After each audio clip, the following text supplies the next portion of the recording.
ہماری جہاں تک معلومات ہے کہ 2 سول کپڑوں میں وہ بندے آئے اور وہ اندر جو ہے شہید کے ساتھ ملاقات کر رہے تھے اور اندر ہی کچھ ایسا ہوا کہ جس کے فائرنگ ایکسچینج ہوا اور فائرنگ ہوئی اور جس میں ہمارا مشتاق ٹنیو جو ہے اس نے جام شہادت نوش کیا۔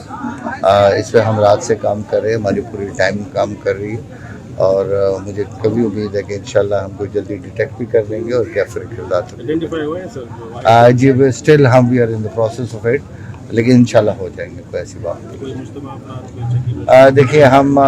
جب کلیئر ہو جائے گا تو ہم انہی کے جائیں گے، ہم کسی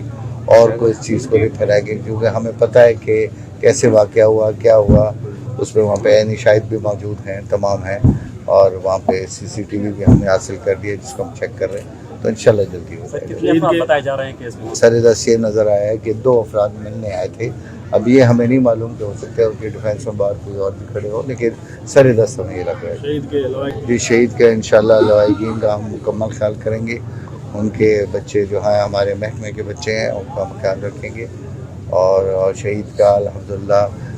گورنمنٹ سے نے اتنا اچھا پیکیج دیا ہے کہ تاکہ وہ ان کی فیملی کو کسی قسم کی وہ فائنینشیل یا کسی قسم کی پرابلم نہیں ہونے دیں گے، لیکن ڈیفینیٹلی باپ کی کمی ہم نہیں پوری کر سکتے، لیکن یہ ہے کہ جنہوں نے بھی کام کیا ان کو ہم جلد کیفر کردار تک پہنچائیں گے۔